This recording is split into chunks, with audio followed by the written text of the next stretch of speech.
बहुत समय पहले एक छोटे से गांव में एक बूढ़ी औरत रहती थी। वह बहुत दयालु, बुद्धिमान और हमेशा खुश रहती थी। गांव के लोग उसे बहुत पसंद करते थे और अक्सर अपनी परेशानियां और सलाह के लिए उसके पास जाते थे। एक दिन गांव का एक युवा लड़का उससे पूछता है, आप हमेशा खुश क्यों रहती हैं? चाहे जो भी हो, कभी दुखी नहीं लगती। जब चीजें गलत होती हैं, तो क्या आपको कभी बुरा नहीं लगता? बूढ़ी औरत हल्के से मुस्कुराई और जवाब दिया, प्यारे बेटे, जीवन में उतार चढ़ाव आते रहते हैं। कुछ दिन अच्छे होते हैं और कुछ दिन बुरे।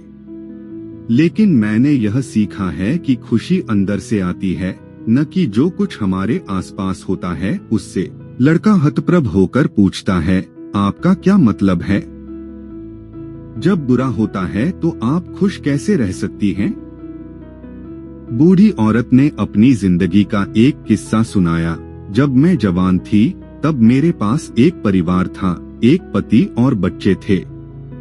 हम अमीर नहीं थे, लेकिन खुश थे। एक दिन मेरे पति बीमार हो गए और हमारे पास दवाई खरीदने के लिए पैसे नहीं थे। हमने सब कुछ किया, लेकिन वह हमें छोड़कर चले गए। वह मेरी जिंदगी का सबसे दुखद दिन था। मैं बहुत रोई और सोचा कि अब मैं कभी खुश नहीं हो सकूंगी। लड़का ध्यान से सुनता है और बूढ़ी औरत अपनी कहानी जारी रखती है। कुछ समय बाद मुझे एहसास हुआ कि हमेशा दुखी रहने से मेरे पति वापस नहीं आ सकते। मेरे बच्चों को मेरी जरूरत थी और मुझे फिर से खुश होने का रास्ता ढूंढना था। मैंने जिंदगी को एक नए तरीके से देखना शुरू किया। मैंने समझा कि जीवन में अच्छे और बुरे पल हमेशा रहेंगे, लेकिन मैंने ठान लिया कि मैं बुरे पलों को अपनी खुशी छीनने नहीं दूंगी। लड़का हैरान होकर पूछता है, लेकिन आपने ऐसा कैसे किया? बूढ़ी औरत मुस्कुराते हुए कहती है, हर सुबह जब मैं उठती हूँ तो खुद से कहती हूँ कि आज एक नया दिन है और मुझे कुछ न कुछ खुशी का कारण मिल जाएगा। कुछ दिन कठिन होते हैं, लेकिन मैं हमेशा कुछ न कुछ ढूंढ ही लेती हूँ, चाहे वह सूरज की किरण हो, कोई फूल खिला हो या फिर कोई मित्र मिले। हमेशा कुछ न कुछ ऐसा होता है जिसके लिए हम आभारी हो सकते हैं। लड़का सोच में पड़ जाता है, लेकिन अगर कुछ बहुत बुरा हो जाए तो आप कैसे खुश रह सकती हैं? यह आसान नहीं है, बूढ़ी औरत जवाब देती है, लेकिन मैं खुद को यह याद दिलाती हूँ कि सब कुछ गुजर जाता है। बुरा समय भी हमेशा नहीं रहता। जब बुरा होता है तो मैं खुद से कहती हूँ, यह भी गुजर जाएगा। मैं उन अच्छे चीजों पर ध्यान देती हूँ जो मेरे पास अभी भी हैं, जैसे मेरी सेहत, मेरे दोस्त या बस यह कि मैं जिंदा हूँ। खुशी एक चुनाव है। आप चुन सकते हैं कि बुरी चीजों पर ध्यान दें और दुखी रहें, या आप अच्छे पहलुओं को देखें और खुश रहें। यह हमेशा आसान नहीं होता, लेकिन यह संभव है।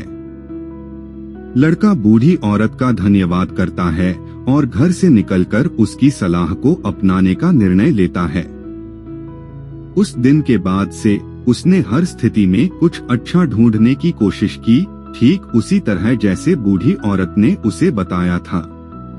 धीरे धीरे उसने महसूस किया कि उसका जीवन बेहतर हो गया, भले ही चीजें गलत हो रही हों। उसने सकारात्मक रहना और छोटी छोटी खुशियों को ढूंढना सीख लिया। बूढ़ी औरत की कहानी पूरे गांव में फैल गई और लोग समझने लगे कि खुशी इस बात पर निर्भर नहीं है कि आपके पास क्या है या आपके साथ क्या होता है, बल्कि इस बात पर है कि आप जीवन को कैसे देखते हैं। वे सभी बूढ़ी औरत की तरह हर स्थिति में खुश रहना सीख गए और इस प्रकार गांव एक खुशहाल जगह बन गई, क्योंकि बूढ़ी औरत ने उन्हें सच्ची खुशी के सारे राज सिखाए थे। खुशी एक चुनाव है जो अंदर से आती है। चाहे जीवन कितना भी कठिन क्यों न हो, हम छोटी चीजों में आनंद पा सकते हैं और अच्छे पहलुओं पर ध्यान देकर खुश रह सकते हैं। जीवन की चुनौतियां गुजर जाएंगी, लेकिन सकारात्मक दृष्टिकोण हमें मजबूत और संतुष्ट बनाए रखता है।